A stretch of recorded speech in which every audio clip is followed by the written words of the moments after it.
Can everyone hear me? Welcome to United Astronomy Clubs of New Jersey. We are here once again in Jenny Jump State Forest in Hope, New Jersey.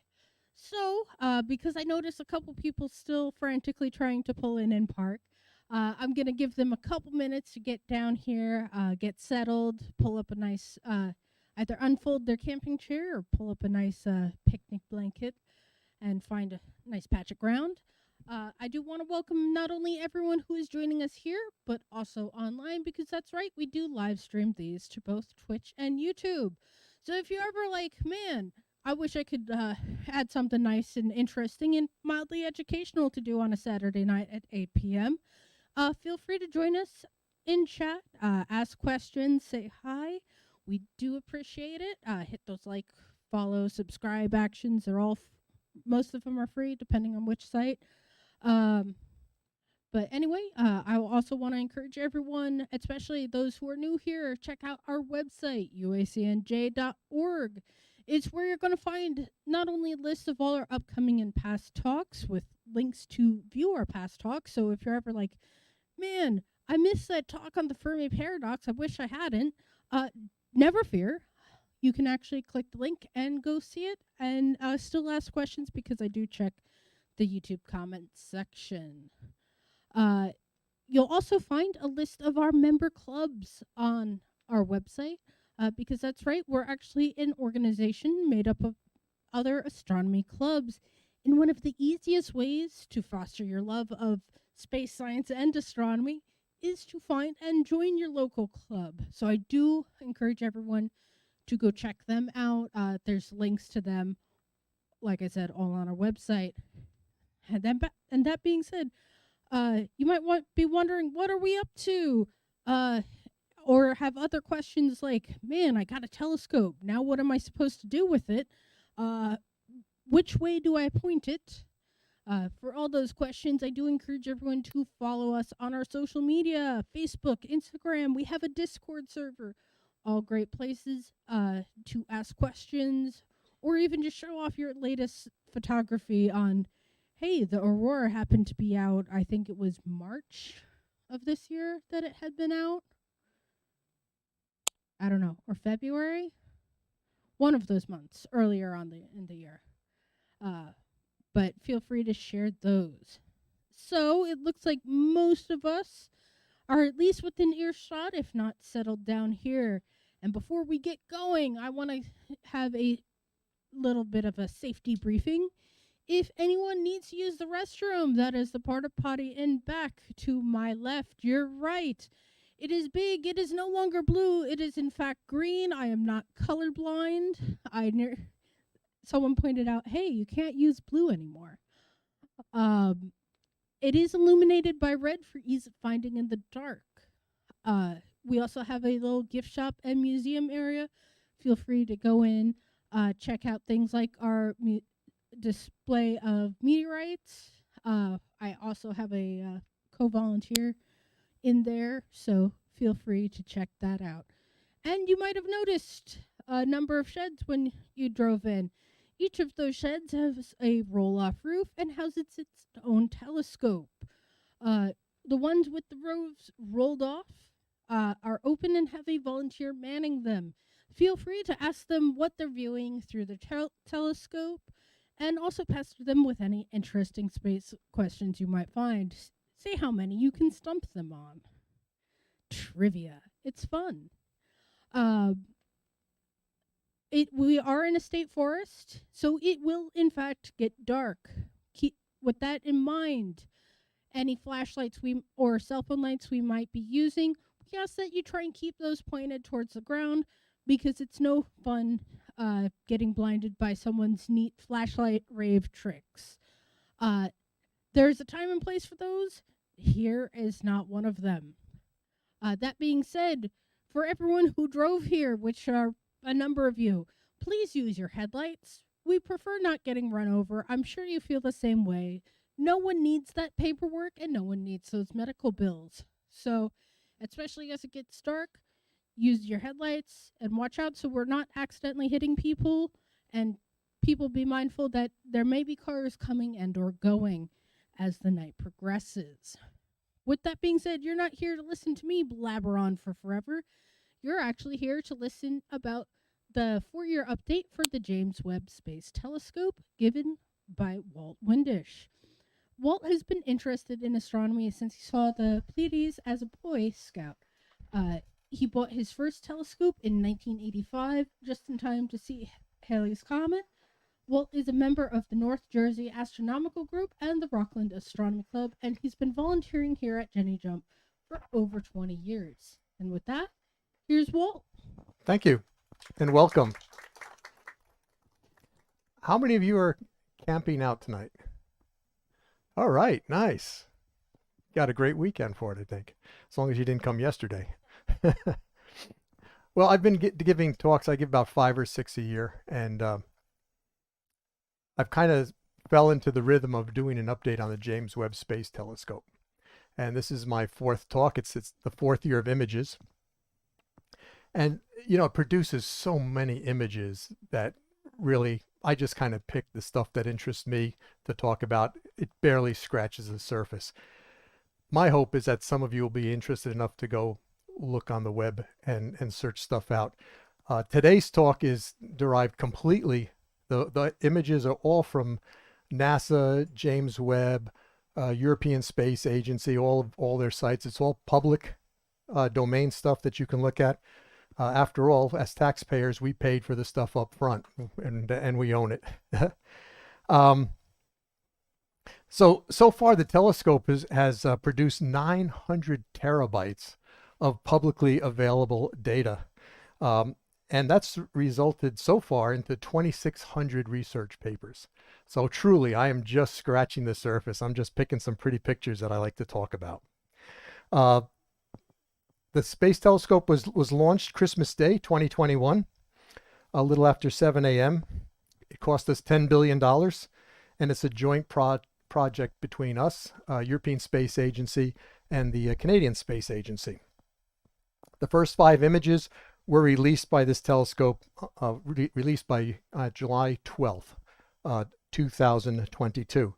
So that means the James Webb just celebrated 4 years of science this past July. And we're going to start out by taking a brief look at the history, where it's situated, what makes it different than the Hubble, and then we'll take a look at some of the images and some of the science that it's been producing.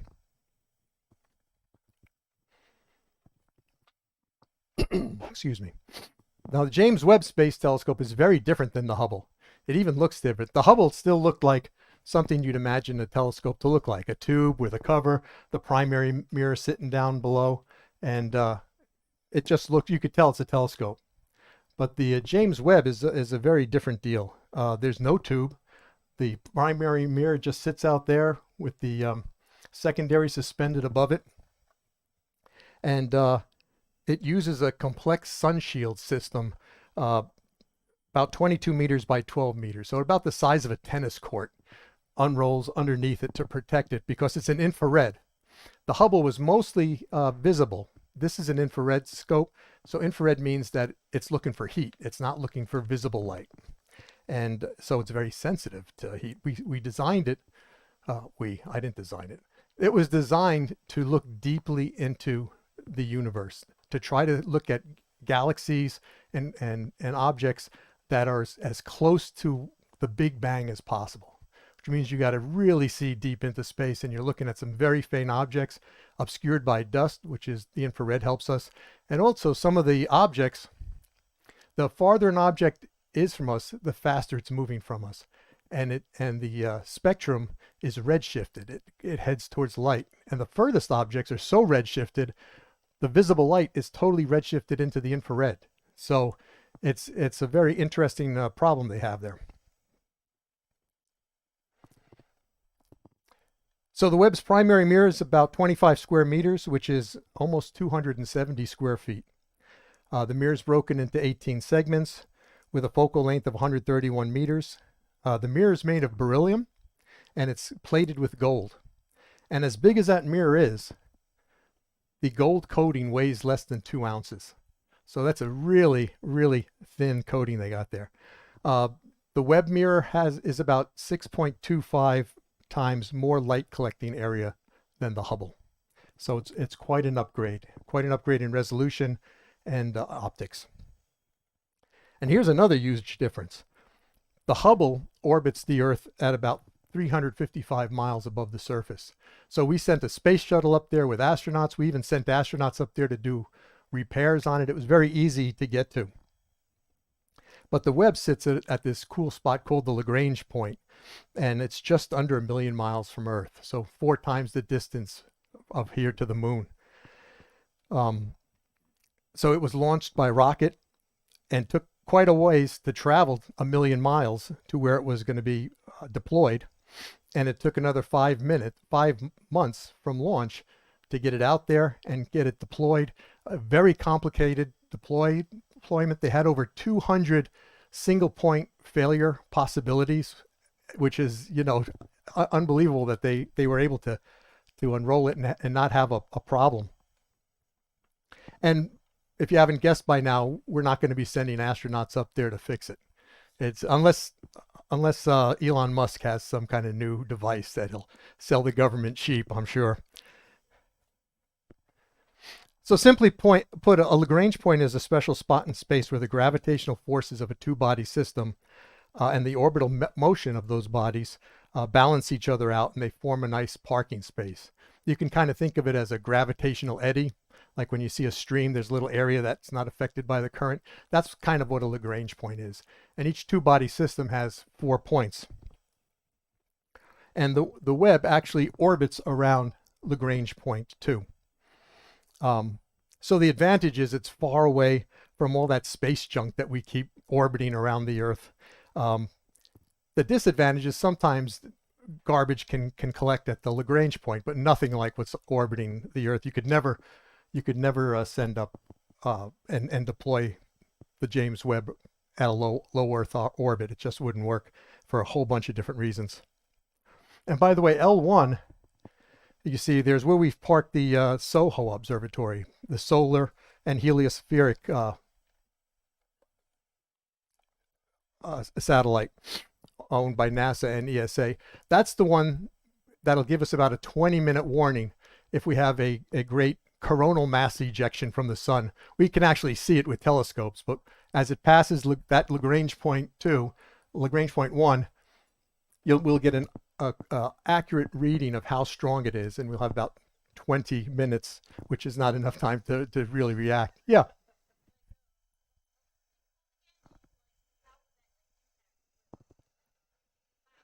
Coronal mass ejection. We had a big one in 1992, and it was a geomagnetic storm, and it triggered a CME. And talking about Elon Musk, he had a bunch of newly deployed Starlink satellites. 40 out of 49 of them were affected, and they lost their orbit and they burned up and cost them about $100 million. So yeah, they can have some, and that's just one effect. Large ones can have disruptions of service too. Just a quick look at the electromagnetic spectrum. You know, we see only a small part with our eyes. This little tiny bit is visible light, and that's what we see. That was the main focus of the Hubble telescope. It had a little ultraviolet, little infrared, but mostly it was visible light. And so that's all we can see. And our eyes are like a camera with a shutter speed of about 1/30 of a second. So we can't see any of the cool colors that we see in the photographs because we just can't gather enough light. So if you look up at nebula, it'll be kind of like a fuzzy, milky white, black and white, grayscale kind of a thing that you'd see. You'll never gather enough to see. You have to gather quite a bit of light.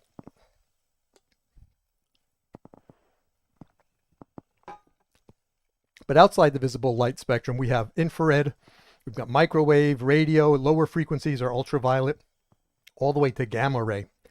And astronomers put different instruments on Earth and up in the sky to look at those different wavelengths.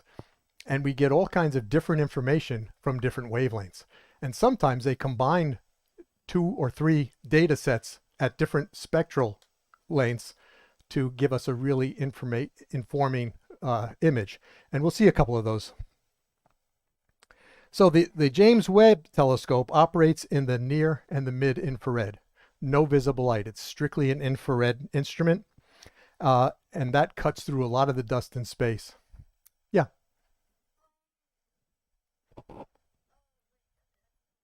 Okay, we're gonna have a question time at the end too. So if you think of it, feel free to raise it. So the infrared sees through a lot of dust in space, and it reaches objects that are unreachable in the visible, and you'll get a couple of examples of that. So as you can see in this slide, we have space-based and ground-based instruments that cover the whole electromagnetic spectrum, from gamma rays to the Very Large Array Telescope on the right, which actually is 27 radio telescopes in New Mexico, strung out on a large baseline. So let's get to some images. It's a tradition for the James Webb team to send out a birthday photo on the anniversary of the telescope. So they had their 4th anniversary, and July 6th they released this picture. It's a Centaurus A, also known as NGC 5126. And the data was actually collected on January 22nd of this year using the mid-infrared instrument on the Webb. And the image you're looking at is a galaxy that's about 11 million light years away. So telescopes can act as time machines, and that's the whole idea behind using the Webb to study galactic structure. When I say that's 11 million light years away, that means that you're looking at that object as it looked 11 million years ago, not as it looked today. So whenever you hear something that's 1 billion or 2 billion light years away, you're looking at really ancient light. And so the idea is if we can look back to 10 billion, 12 billion, and we're seeing early galaxies shortly after the Big Bang. And cosmologists can study the galactic structure and get an idea of how these galaxies evolve over time. That's why they're so into looking deep into space. They're looking into their time machines. This is about 8.2 arc minutes across, which means it's 26,000 light years across. It means it takes light 26,000 years just to cross that galaxy. Now, and that's kind of small because our galaxy is 105,000 light years across, the Milky Way. And Andromeda, which may crash into us in about 4.5 billion years, is about 200,000 light years. So this is a very modest sized galaxy, but we see dusty structures thanks to Webb's instruments, filaments, loops, glowing gas clouds. You can see a little S if you look carefully. That's something scientists don't know what's formed that. But there's a supermassive black hole at the center, and you can see a very bright area. And it's hard to see it at a distance, but there's a very bright spot there. And that's caused from the supermassive black hole gobbling up matter and dust and stuff. And the reason why there's so much matter and dust is that a galaxy had crashed into this galaxy about 2 billion years ago. And so there's lots of extra gas and stuff for that supermassive black hole to eat up. We call that an active galactic nucleus when it's actively eating matter at the center of a galaxy. And because of all the violent activity, high-speed jets of plasma are being ejected at the 2 poles. Very hard to see, but at a fraction of the speed of light. They call those relativistic jets. Yeah. Yes, exactly. Neutron star will spew out relativistic jets as well. And so does a black hole as they gobble up a lot of gas and sometimes stars. Oops. Now this is the Hubble Space Telescope couldn't cut through all the dust blocking the core of this galaxy.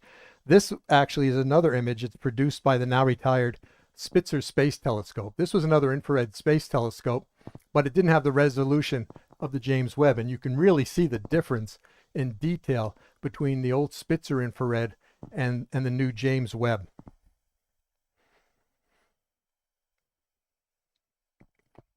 Here's a really cool image. These are two galaxies colliding. It's a combination of infrared from the Webb and X-ray image from the Chandra X-ray Observatory. So as I say, we can get a lot of extra detail when we take different instruments and combine the data set from different wavelengths, and we get a lot of information. And you got to be a real skilled imager just to put that stuff together. And the other thing is, remember that all this stuff I'm talking about, X-rays, infrared, your eye can't see that. So this isn't visible light picture. What they do is they take the frequencies, and the lower frequencies are mapped to the more reddish tones, and the higher frequencies are mapped to bluer tones, and they have to decide. And sometimes they use false colors just to accent images. But all these images of infrared, they're all false colors. They were decisions made by the imaging team and the image production team as to how they were going to display it, whether it's for scientific purposes, which is most of the images I'm showing you, and there's a couple or one or two pretty images I'll show you at the end. But I think this is pretty. I think this is just an amazing shot. It almost looks like a combination of hurricane and whirlpool kind of thing. The larger galaxy at the center and lower right is known as NGC 2207, and the smaller is IC 2163. And these spiral galaxies are about 80 to 130 million light years away in the galaxy Canis Major. And they're expected to merge in another few billion years, give or take. Not that I'm going to be able to prove them right or wrong, but yeah. These are some interesting images. It's a pair of images. They're not related to each other, except that they're the same type of object. These were released on April 3rd of this year. Both images show brand new stars with protoplanetary disks. So when a star forms, there's still dust and gas left in there, and these little planetoids start to bump together and form larger objects, and sometimes planets, sometimes just asteroids and comets. So we get to see these edge on. That's what's really special about these images, is that we've caught them edge on, because when you're looking out there, they could be any angle, but when they're edge on, you can really see the dust and get a good idea of what's going on there. The one on the left is in the constellation Taurus. It's Tau 04021. It's about 450 light years away. And then the other one is in Ophiuchus, and it's about 480 light years distant. And by the way, you can kind of tell if an object I'm talking about is in this galaxy or outside a galaxy just by how many light years away. As I said, we're 105,000 light years across. So if I say something's hundreds, tens, hundreds, or thousands of light years away, it's in this galaxy. If I talk about something that's a million or a billion light years away, it's outside of this galaxy. It's probably another galaxy, or it's a stray black hole, or what have you.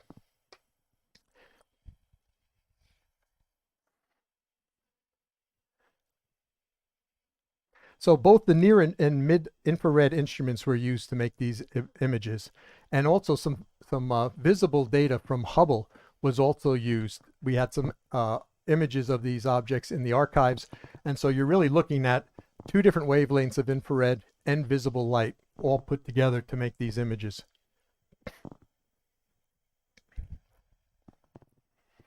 This image was released on July 3rd, and it was this month's James Webb Picture of the Month. They also have pictures of the month that they release, and it's kind of cool to check the James Webb Space Site and take a look.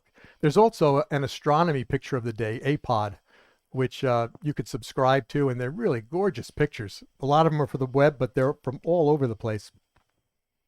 This is a galaxy cluster that goes by the name shown above. I'm not going to bore you with me reading it. It's a max number.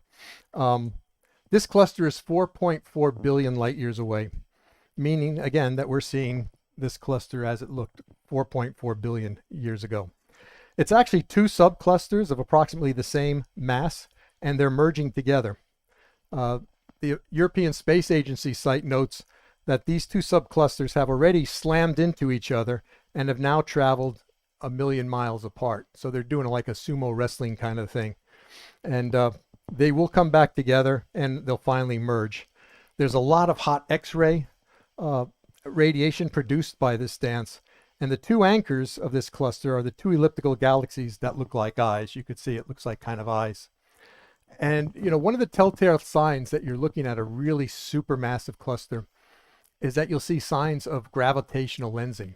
And this was predicted in Einstein's general relativity field equations, that gravity actually bends time and space. And so if you think of a fabric laid across and you take a bowling ball and drop it, it'll make like a well, like a gravity well. And that's kind of how gravity works. And so with gravitational lensing, there's an object behind a very massive galaxy, like the ones we see here, that we shouldn't be able to see because it should be occluded by it. But instead, it travels along the bent fabric of space-time, and it comes out where it normally wouldn't. And it comes out magnified and distorted. And so when you see stuff like this, these curves, it almost looks like the outline of a face. These are galaxies that are being distorted by gravitational lensing. They're billions of light years behind this massive subcluster. And this one is really cool. There's 3 lights, 1, 2, 3 lights. That's the same galaxy, its galactic core, bending along 3 different paths of light. Just amazing. There's some pictures, I don't have it tonight, called an Einstein cross, where a supernova or a quasar behind a supermassive object will come out in 4 different places and make a cross, but it's the same object that you're looking at, slightly different times because they're following slightly different paths. Really cool stuff. So this is 2 galaxies, 2 clusters that are about to merge, and there are many more galaxies in this picture that are gravitationally bound to one of those bigger galaxies. And as I said, you can see the stretched line of the stretched galaxies that are being gravitationally lensed. So that's a telltale sign. Whenever you look at a photo and you see those lines, those arcs like that, you're looking at gravitational lensing. You're looking at a really, really massive superstructure, probably a cluster of galaxies. This is just an amazingly gorgeous image. It's a young star cluster called PIMIS 24, and this was released on September 24th of 2025. This cluster is about 5,500 light years away from us in the constellation Scorpius, which is actually visible from here when it gets dark. If you look that way, Scorpius, you're looking pretty close to the center of our galaxy. Looking at Sagittarius is the center of our galaxy, and that's right next to Scorpius. So, and it's right in the Milky Way, of course. It's in a very crowded part of the Milky Way. But it almost looks like a mountain from some kind of fantasy cartoon or something. It's similar to the Pillars of Creation, that famous shot of the 3 pillars. So it's very similar to that. It's the same idea. That's the Eagle Nebula. This is the Lobster Nebula. You know, whether you like seafood or poultry, it's your choice. And really, what's happening is a process called photoevaporation. The intense radiation from that star cluster is actually blowing away that dust and carving out these structures. At the same time, these structures are condensing, and when the gravity gets strong enough, they turn into protostars, and then they ignite, and you have fusion, and they become stars. So you've got stars being born here. At the same time, some of the youngsters are playing pranks by blowing all this radiation and blowing some of the dust away. But it's just, to me, that's just an outstanding photograph. And if you go on the web and see it on your computer screen, it's even more breathtaking.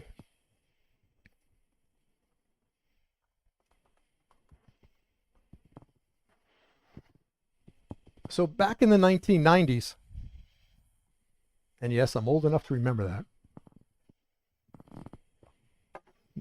old enough to be mid-career by then. But the Hubble telescope took what was to become one of its most famous images, called the Hubble Deep Field Image.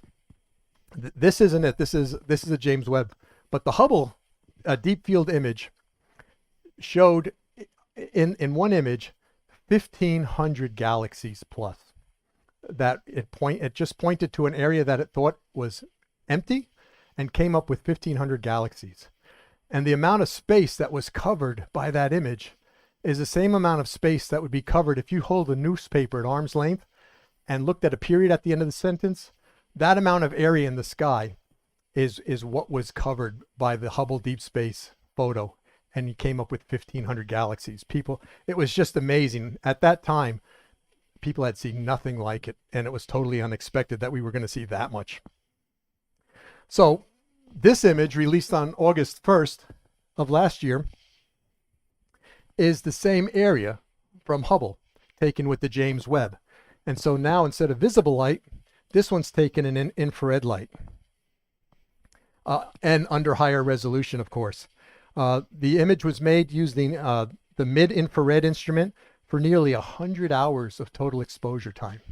Now, for an expensive instrument, 100 hours, that's a major commitment. And it's one of the longest exposures, resulting in one of the deepest views of the universe so far, according to the ESA. The data was combined with the near infrared, and it allows astronomers to explore how things evolved over billions of years, because there's many different ages of galaxy here. There's actually 2,500 galaxies that can be seen in this image. They're really very distant and very close, but it's just an amazing image. It was back then, and it is even more so now that we have infrared that will, under high resolution, that would cut through so much of the dust and show us so much more. Well, the next two images that we're going to talk about involve black holes. So let me talk about black holes for a minute. This is very simplified. I do a talk on the life and death of stars, but very simply, oversimplified, all stars start with a big cloud, just like we saw in PIMS 24, big dust cloud that starts to condense. As the gravity pulls it together, it gets hot enough that the nuclear fusion starts, and then it becomes a protostar. And then when the outward force of the fusion and the inward force of the gravity equalize, we reach hydrostatic equilibrium. And let me get that. And then the star spends most of its time stabilized until it starts to run out of hydrogen and starts burning helium, and then it keeps going down the line until it runs out of fuel. If it's a small star, like our sun, up to about 8 times the size of the sun, what happens? Ooh, sorry about that. What happens is it follows the top line. It becomes a red giant, and then finally the outer shell dissipates into a planetary nebula, and half of the mass of the sun becomes a white dwarf star. But the one that we're interested in is a massive star, more than 8 times.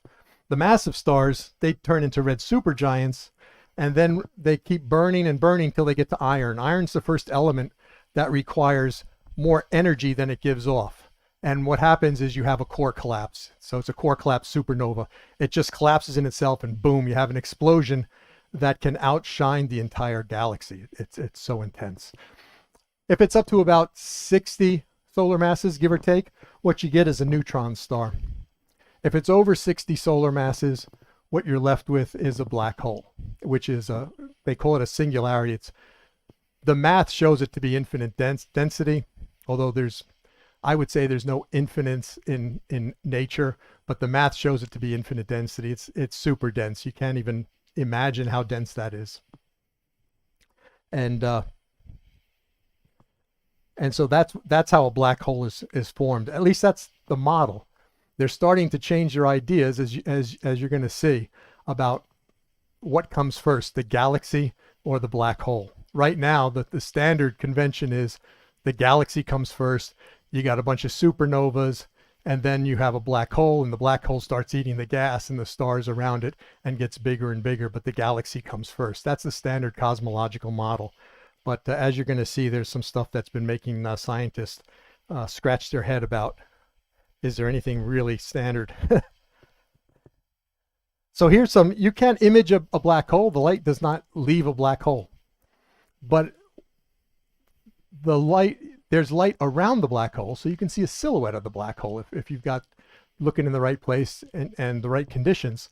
What happens is as gas and matter starts to be eaten up by the black hole, they form an accretion disk. They go around and around, gets hotter and hotter. The gas can go around at speeds up to about 2 million miles an hour. And so we can see the accretion disk. And so you're not looking at a photograph of the black hole, but you're looking at the silhouette of it. So the image on the right is our very own black hole at the center of the Milky Way. It's known as Sagittarius A. As I said, if you look towards Sagittarius, you're looking towards the center of our galaxy. And at the center of our galaxy is Sagittarius A. And this image was taken in 2022. Now these two look similar, but they're very different in not in characteristics, in size. The one on the left, the one in M87, is 50 million light years from Earth, and its mass is 6.5 billion times that of our sun. The event horizon is about 240 times the distance from Earth to the sun. That means the area where no light escapes is many times larger than our solar system. This thing is huge.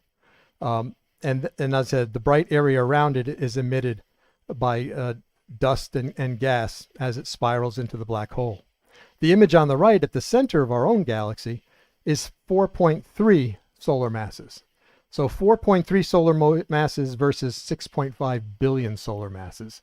Quite a difference.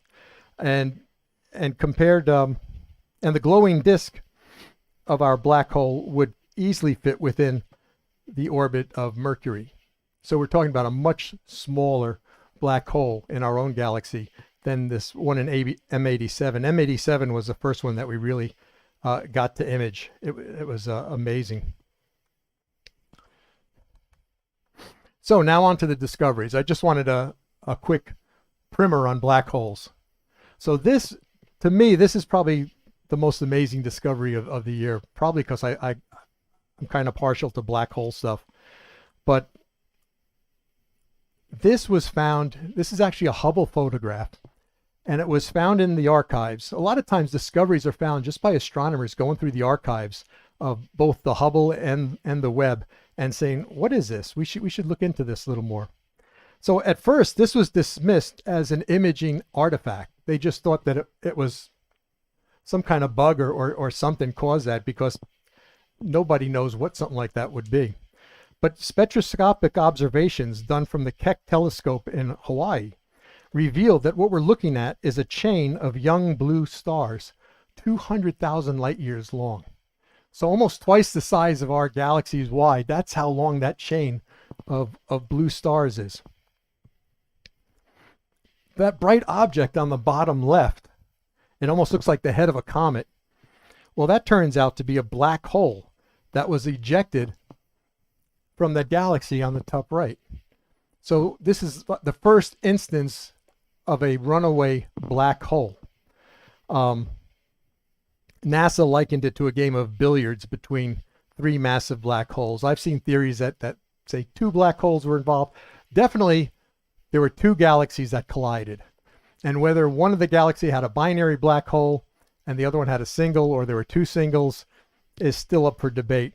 But what happened was they collided, and it was enough to create an escape velocity for one of those black holes to go shooting out of that galaxy at 2.2 million miles per hour. Just, not only is this the first runaway black hole that we've discovered, but it's also one of the fastest objects that we have discovered in the universe. It's just an amazing object. The black hole is thought to weigh about 10 million suns. And the stars are formed by, as a black hole is shooting through the universe, there's a bow shock in front of it, and it's pushing gas. It's eating some of the gas, but some of the gas is getting really heated up and then going to the back of the black hole, cooling off, and then coalescing into stars, hot blue stars. So the brightness at the black hole end is either from that heated gas I just talked about, the bow shock, or the radiation from the black hole's accretion disk. They're not really sure about that. But the discoverer, Pete Van Dokkum of Yale, found this, as I said, just reviewing Hubble archives. Here's an artist's rendition of what we're looking at. This is what one artist thinks it looks like. You see the stream of stars behind it. You see the galaxy that it was ejected from way behind it, the bow shock up front, the accretion disk. It's estimated that the amount of matter in front of that black hole in the bow shock is equal to a small galaxy. So just incomprehensible stuff going on here. It's so cool. It's stranger than science fiction. You know, look at real science, because it's even more fun than science fiction, as much as I love science fiction. So where does the Webb come into this story? I've been talking about a Hubble archive. Well, in December 2025, the Webb released the press release that verified what they think was happening. They used the infrared and the spectrograph,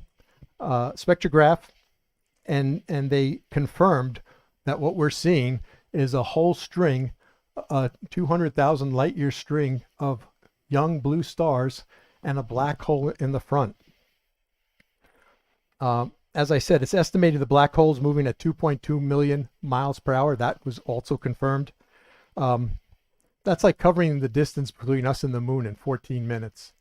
I mean, that's faster than my neighbor's Corvette, for sure. So it's just a lot of firsts with this.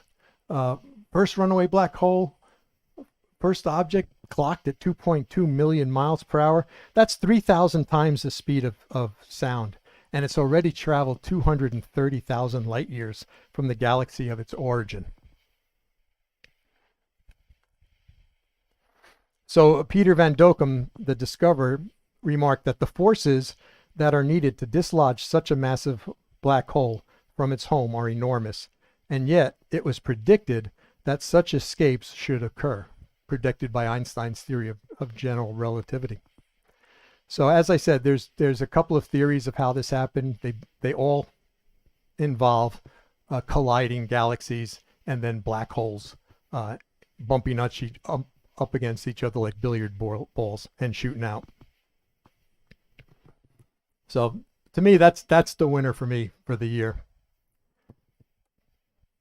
See how we're doing on time. So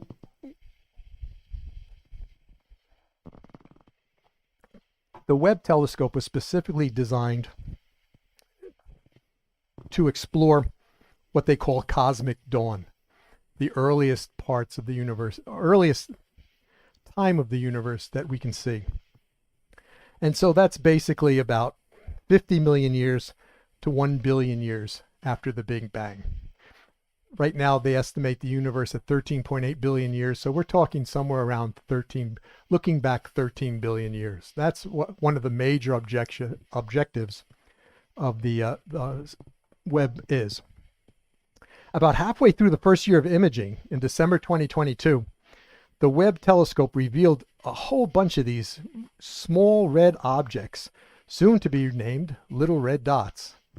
But of course, to sound scientific, they call them LRDs, but they're little red dots. And scientists have determined that most, if not all, of these objects seem to have emerged in large numbers around 600 million years after the Big Bang. And then there was a serious decline and drop-off at around 1.5 billion years after the Big Bang. And that was according to NASA. So a large fraction of these LRDs seem to contain supermassive black holes. And this is because 70% of the targets showed gas orbiting the objects at around 2 million miles per hour, another 2 million miles per hour. And that's a sign of an accretion disk. Now, of course, there's a difference between gas moving around a black hole at 2 million miles an hour and a black hole moving through space at 2 million miles per hour. The 2 million miles an hour around an accretion disk is not noteworthy. That's actually a telltale sign that they're looking at a black hole when they see that in the spectrograph. So that was a telltale sign that they were seeing these accretion disks with gas like spinning around like crazy. And the co-author of the paper that was talking about this said, if they're growing black holes, and we think at least 70% of these little red guys are, this hints at an era of obscured black hole growth in the early universe. And this is just an image, composite image of a bunch of the LRDs that they've seen. The combination of a very high resolution and infrared imaging allowed us to see them when we had not seen them before. And then all of a sudden we saw a ton of them. It was because our technology improved and we sent the web up there. And within 6 months of opening up the web for science, we started exploring this stuff. We started finding this stuff. This is another real interesting supermassive cluster. It's known as Pandora's box. This image was released on May 27th of this year.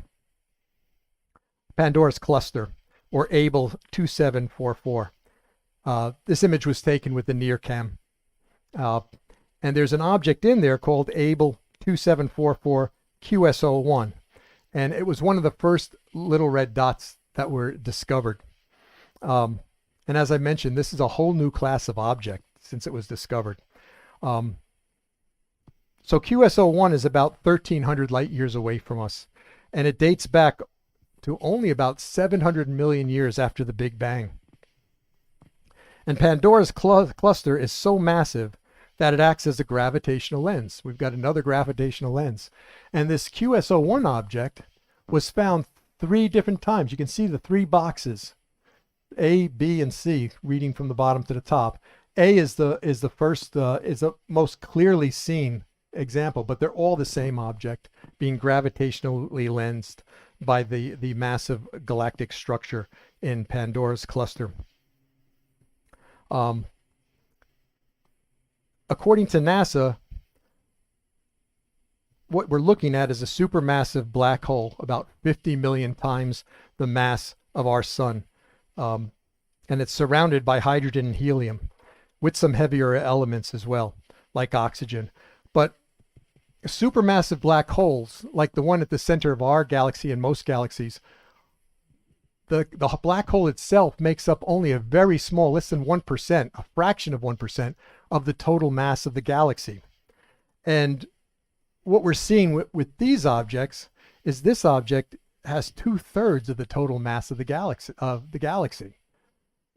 So it's 2 times as massive as the galactic material that's surrounding it. And so again, this is causing scientists to scratch their head as far as, well, what came first, the galaxy or the black hole? And so it's challenging the standard model of scientists of what forms black holes, when they're formed. It's kind of turned the tables. And scientists have to ask themselves, can a black hole be so massive from its beginning without significantly more massive hosts to feed upon? Right? What's feeding this black hole if it's so big?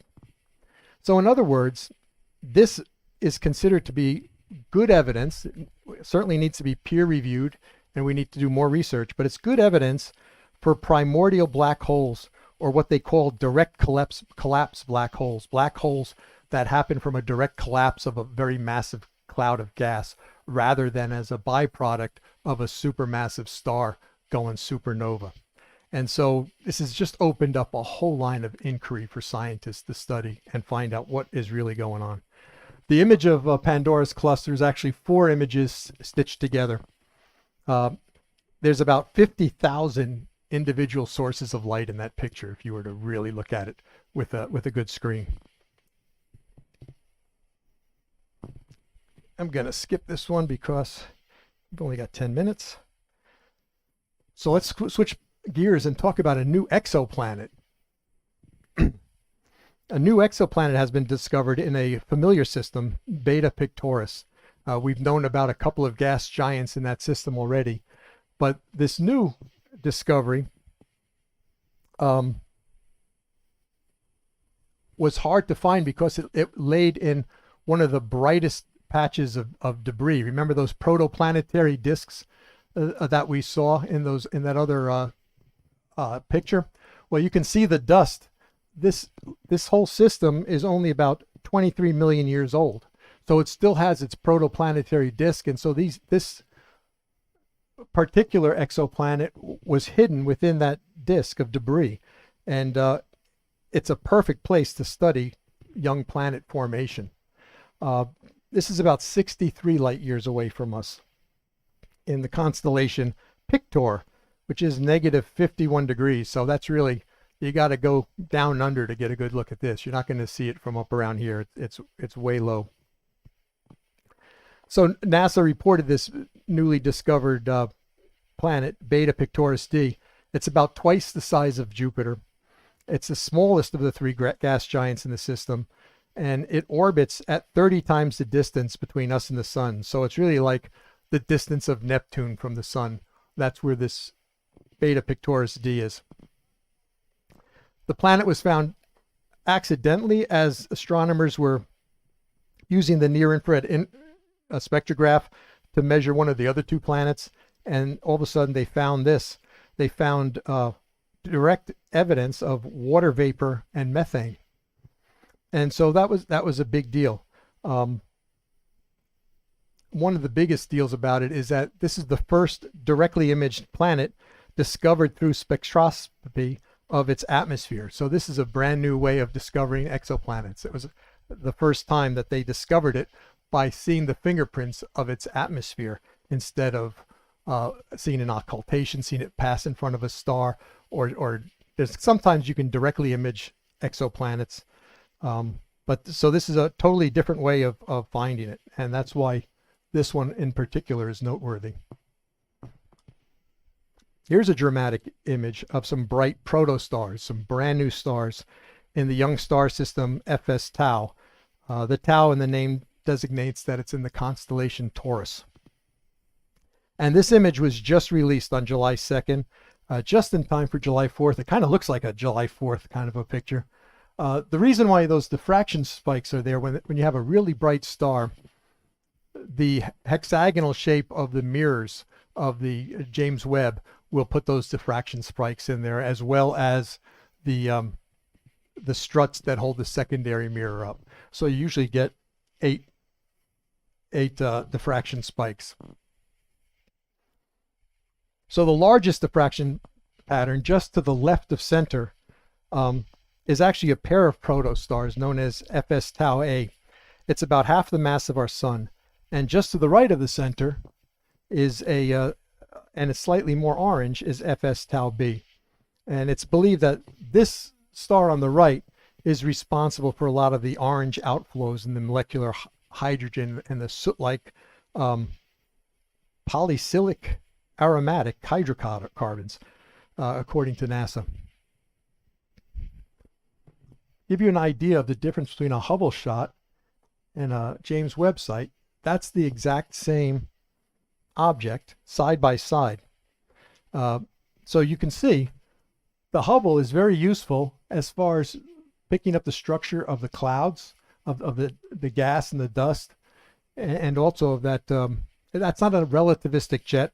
That's a stellar jet. It moves a lot slower, but it's a jet that's coming out of the protostar. So you could see the dust is interesting, but it obscures all of those other stars in the bottom right-hand side. And so both of these images have value, but they show very different things. If you're looking to study star formation, the image on the left is great. But on the right, if you look, you can better see the protoplanetary disk right here. That's a really cool shot, and you can see the stellar jets shooting out on both sides. and actually coming out over here. This is that image was specifically colored magenta on those jets just so they stood out like that. That was an imaging decision.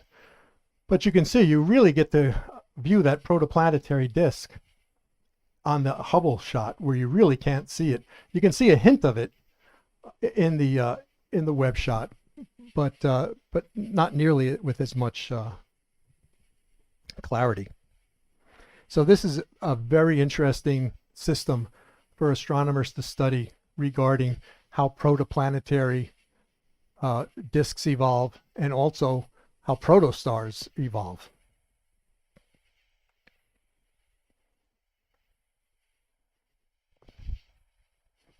Let's see, I think I'll go right to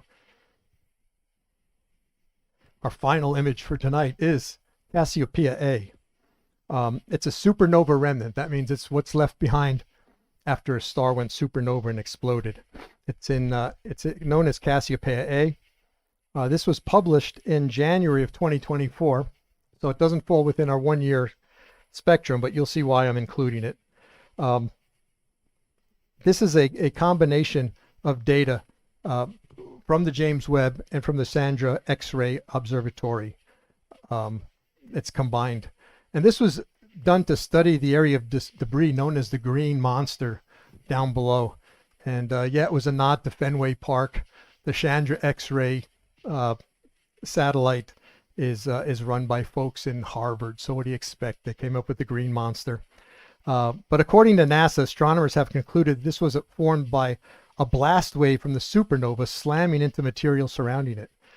And it was concluded by looking at the Chandra data and observing the X-ray properties of the green monster more closely that it resembled the blast wave rather than the supernova debris. So that we're looking at two different chemical compositions in this picture. Some directly from the supernova that exploded and others from the blast of the supernova shock wave that hit other material. And they know that because it has less iron and silicon than the supernova debris. That was an image studied, the same object, but this is just X-ray alone. And here, what's really cool is you can see the shock wave in blue moving out. That's the highest energy in this picture is blue. And that's the shock wave that's still moving out from this. And then here is the same data. This was just released. Same data, but it was colorized in red, white, and blue for our nation's 250th birthday. And this was released on June 30th. So that kind of shows the difference between an image created for scientific study and an image created to be pretty and patriotic. And that's my final image for you. As I said, just scratches the surface of what the James Webb Telescope has produced in this last year. And there are more amazing pictures if you go to the James Webb website, NASA, European Space Agency, just some great stuff. So thanks for hanging in there with me and coming out tonight. All right. Thank you so much for another great talk, Walt. So we are going to get into a Q&A session. But before that, because I saw a number of you sneak in after the safety briefing, I just want to go over that again real quick. If anyone here needs to use the restroom, that is the porta potty in back to my left, your right. It is illuminated by red for ease of finding in the dark. Speaking of the dark, if you may have noticed it, it's in fact gotten dark. So, as we are walking around, if we happen to need light to make sure we're not tripping over our own feet or whatnot, I do ask that we keep those lights pointed towards the ground. That being said, people who drove here, please use your headlights because it is no fun getting run over. We also have a little museum and gift shop area. Feel free to check that out. I do have one of my volunteers in there manning that area. Feel free to try and stump him with fun space questions. You might have also noticed the sheds as you came in. Each of those sheds has a roll-off roof and has its own telescope. The ones with the roof actually rolled off, but the telescope now poking out through is open and has a volunteer manning that telescope. Feel free to ask what they're looking at in the sky, since it does appear that the sky has smiled upon us and not clouded us out this time.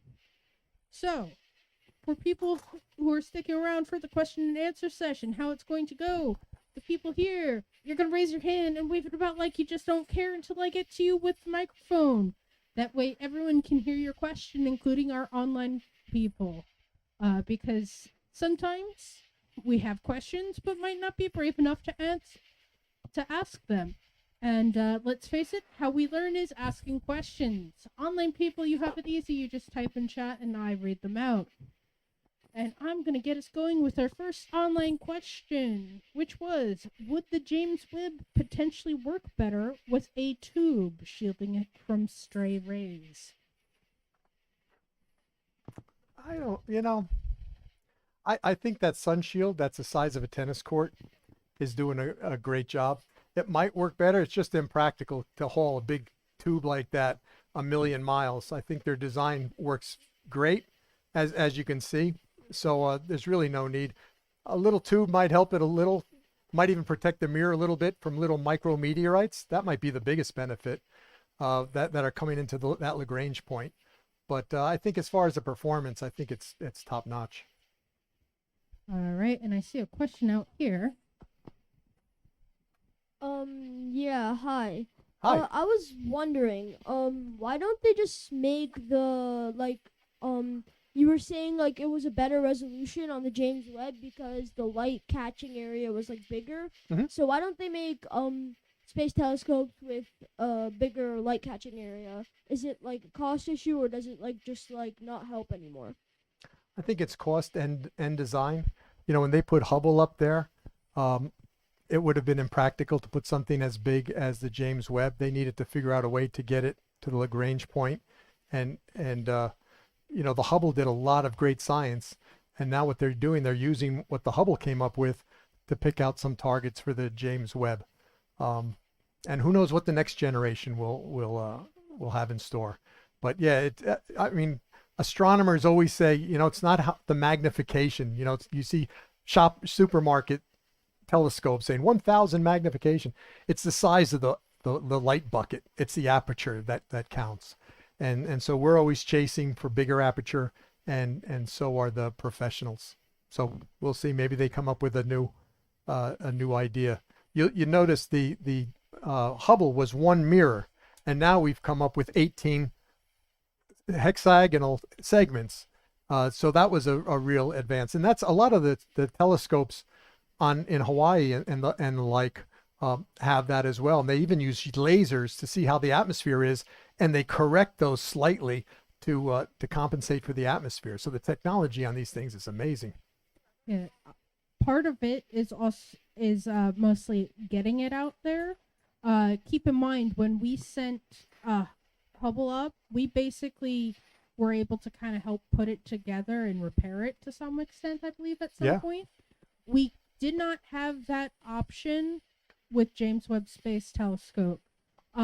So it needed to get up there in a however form factor package. We needed to be able to get it off the ground, but then it also needed to be able to unfold and start doing science basically all by itself, which took some doing. And thankfully everything worked out where we did get that. But there could have been a chance that we just sent a fun bit of origami and got no science out of it. So our next online question was, do systems beyond two-body systems also have Lagrange points? Yeah, once you get to three-body systems, they get really hard to figure out. There's a great science fiction novel called The Three-Body Problem that talks about three suns. It's a highly recommended science fiction. I hear Netflix has they have a series. I'm on the last half of the third book, and so I won't look at Netflix until I finish the novel, but highly recommended. Good stuff. Yeah, No spoilers for him, otherwise he'll be very Yeah, sad. yeah. Right, I see a question here, and then I'll get to you. Is the microphone working? Yeah. Is it possible to process the artifacts from gravitational lensing to create images of objects we otherwise wouldn't be able to see? And that's what they're doing. They don't. I haven't seen where they correct the distortion, and that's just too tough. But they do the stuff. Everything that's being lensed is stuff that we would not otherwise see. And there was one image in there. I forgot to mention it. The spectroph. They did 30 hours of a spectrograph of a gravitationally lensed object, QSO, the QSO object, QSO1. It's the equivalent of an 80-hour exposure if we didn't have the gravitational lensing. So it was almost a third of the exposure time with gravitational lensing versus without. The universe is our telescope. There you go. It's amazing. I would imagine it is possible to do so, but people might have not, because there are artists who do that weird sketch thing where they sketch it all distorted and drawn out, and then when you plop a mirrored cylinder or sphere in the middle, you can see what the picture actually looks like on the cylinder or sphere. So it's probably possible, but there's also probably math to figure out how to do that. And perfect. How do they collect the data from the James Webb back to the Earth? Yeah, they use radio signals and yeah, there's I was at this astro imaging conference, and one of the guys at the he spent, I think, 6 months at the space station, which is a lot closer than James Webb, and he had taken, I forget, a couple terabytes of data, and I talked to him about 2 months after he got back, and they said they're still sending his data back. So it's not a fast process. Yeah, radio takes a little bit of time. It'll get there eventually, but you gotta give it time. Let's see our next online question. What is the difference between a planet and a planetoid? That's just something that's just an object that's not big enough to be called a planet. It's a rock. It's like an asteroid. It's what they call in a protoplanetary disk. Before something becomes a planet, they call it a planetoid. If they never come together and form a planet, it might turn into an asteroid, or it might just be debris that's blown away by the stellar winds after a couple million years.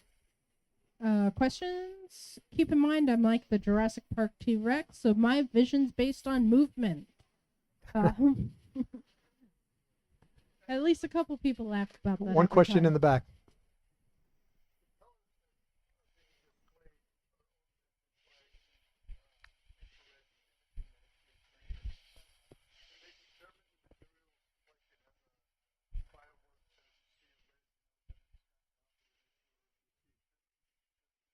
Okay, the question was, when they're choosing colors, can we use that data to kind of figure out what maybe that object consists of? And I believe the answer is yes, through spectroscopy. Yeah, and especially with the Hubble, because that's visible.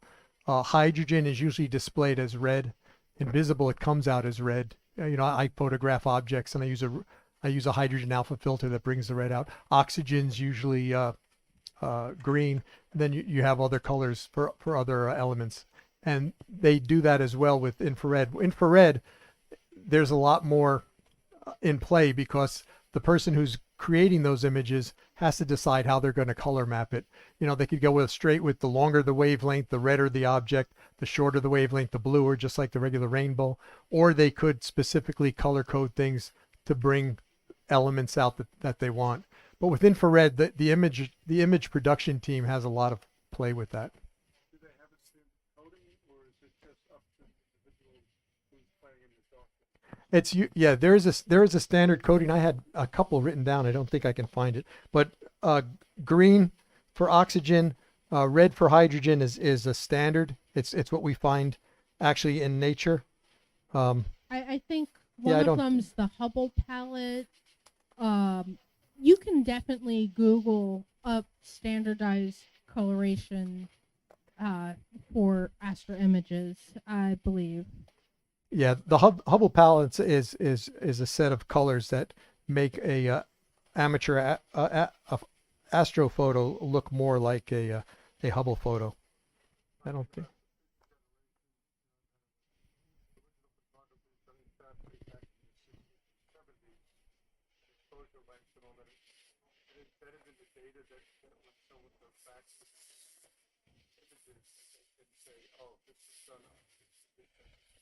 Oh, so Yeah, the yeah. question for The spectroscopy doesn't change. Oh, you're The- going to repeat it? yeah, the question for the people online was, will for older photography taken like in the 70s and whatnot, uh, for older photography, would the data like the spectroscopy be embedded in the image and you'd be able to pull information like that?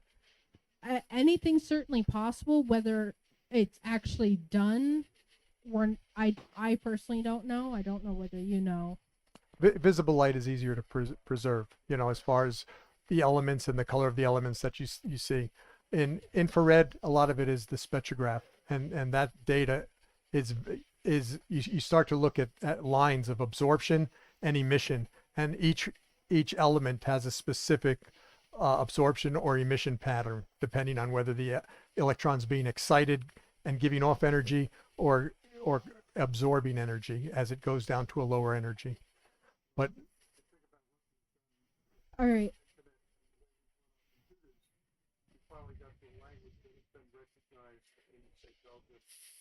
So this sounds like a conversation that could go on. We do have other people who have questions. I don't mean to cut you off. Walt is going to stick around and probably answer more questions, but I do want to allow other people also a chance to join in the conversation. One of our online moderators, because you had mentioned APOD, mentioned that our Discord server does have a channel that has APOD, as well as a channel that has information when and applicable links to watch various rocket launches when they happen. But our next question was, how do we know the speed at which the black hole is moving? I believe that was that stray one. right, that's redshift, as it's related to the Doppler effect. When you have a train that approaches you, it gets high, or a race car, it gets higher in pitch as it comes close to you because the sound waves are being compressed, and as it leaves you, the sound waves get stretched out, and so the sound goes lower. And it's the same thing with light. If something's moving away from you, the spectrum that I was speaking about is shifted to the red, and the amount of shift tells you how fast that object is moving away from you. If it's shifted towards the blue, like the Andromeda galaxy coming towards us, the light is shifted to the blue. So by looking at the amount that it's shifted and correcting for how far the object is already from us, they can come up with a very good estimate, very close estimate of what the speed of that object is. All right. Was there another question out here? All right. So online people, get in your last minute questions. I want to say that now because by the time they hear that, we're already a couple minutes in the future, because that's how stream delay Wow. works. Much like redshift, like blue shift. Relativity. Let's see. Our next one. Why is, again, this is about that stray black hole. Why is it leaving a trail instead of eating everything in its path? I think because it's moving too fast, and it's just not enough for even a pig like a black hole to eat. So it's kind of like just bouncing off. It's about, yeah, there's I mean, think of the bow shock in front of it is the equivalent to a galaxy.